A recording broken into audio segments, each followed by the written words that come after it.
Hello and what's up guys, it's me, your girl CatCorelli, and this is episode 271 of my Cat Vibes series.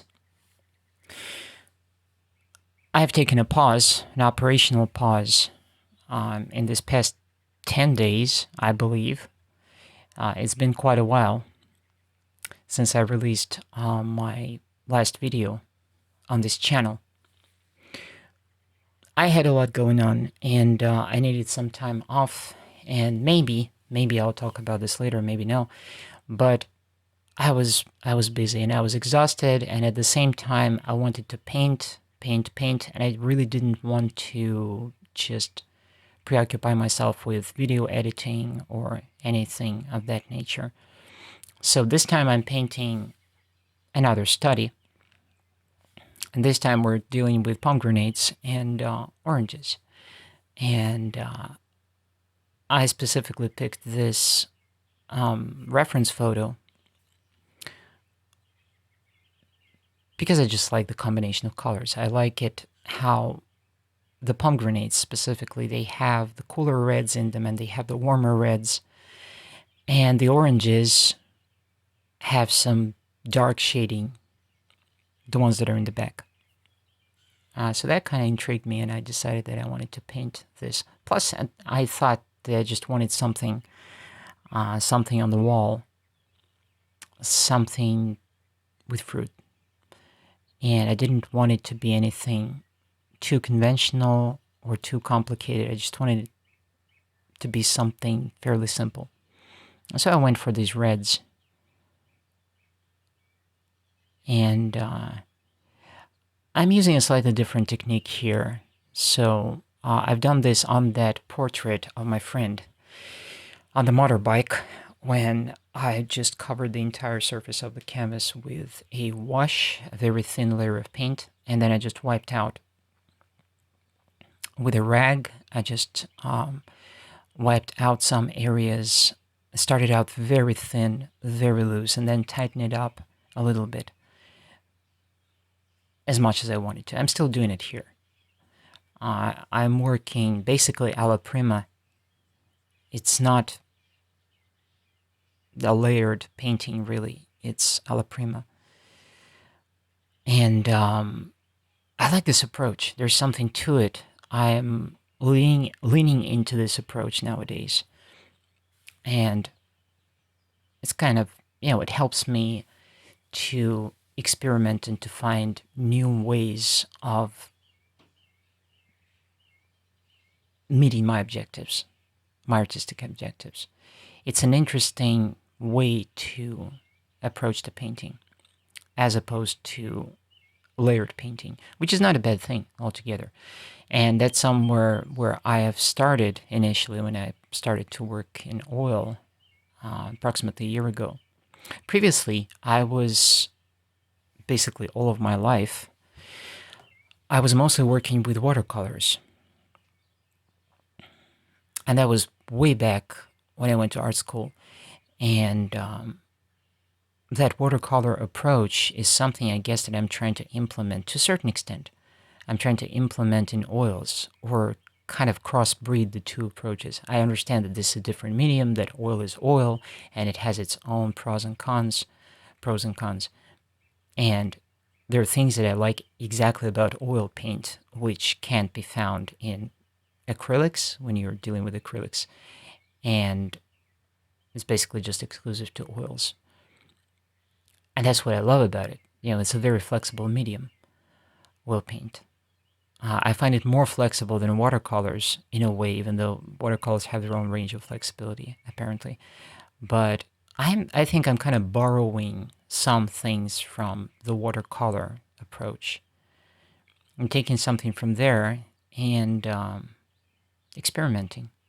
So this is yet another study, a very loose, very experimental study. I'm deliberately not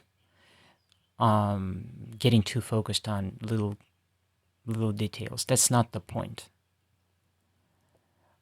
Ultimately, I think, just like in basically every other painting or little study that I do, for the most part, I'm trying to capture the vibe. And what I mean by the vibe, it's like in music, when I'm writing a song, or when I'm writing the lyrics, or when I'm, producing a song, be that instrumental or an instrumental piece or a piece with actual lyrics, it has to be congruent overall. It has to capture the vibe. In music, that is conveyed through chord progressions and the vocal melody or an instrumental melody or something like this. It has to have a distinct signature of its own.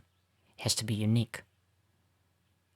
Even though I might seek inspiration in other artists' work, but still, it has to have its own touch, its own unique signature.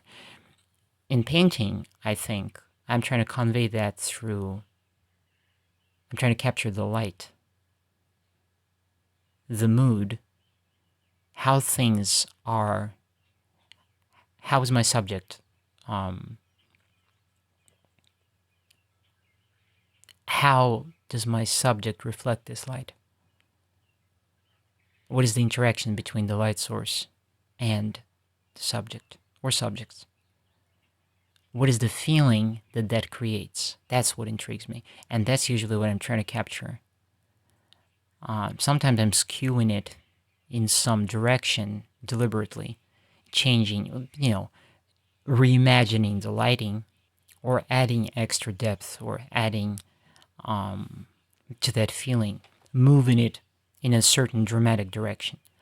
Just like a filmmaker, for example, like David Lynch, through just adjusting the camera angle, might convey a very specific feeling, an ominous feeling, or a mysterious feeling, or a lighthearted feeling. Same here. If you watch Twin Peaks and you've noticed the nitty-gritty of the camera work, I think you might have noticed those little subtle things. And that's kind of what I'm trying to capture. It's the mood, it's the vibe, it's everything at once. It's the lighting, it's the subject, it's the colors, it's the texture, it's all of these things. And sometimes it's pomegranates and oranges, and other times it's something else. It all starts with a feeling. I have a feeling for something, and I want to capture that feeling. Sometimes it's visual, sometimes it's in music.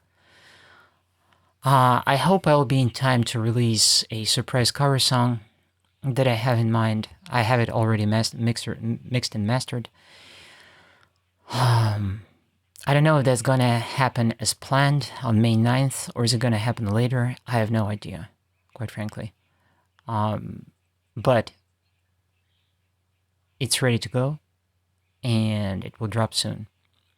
Then there's going to be a surprise collaborative track which will come out on June 1st, and then after that, I think 3 or 4 weeks after that release, there's going to be the first single from the next album called Sunset City.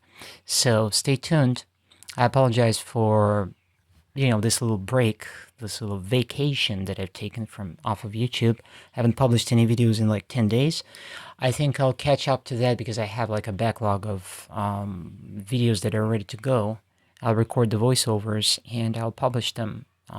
So perhaps in the coming month, you will see videos dropping every 3 or 4 days, something like this, just so that I catch up with that backlog.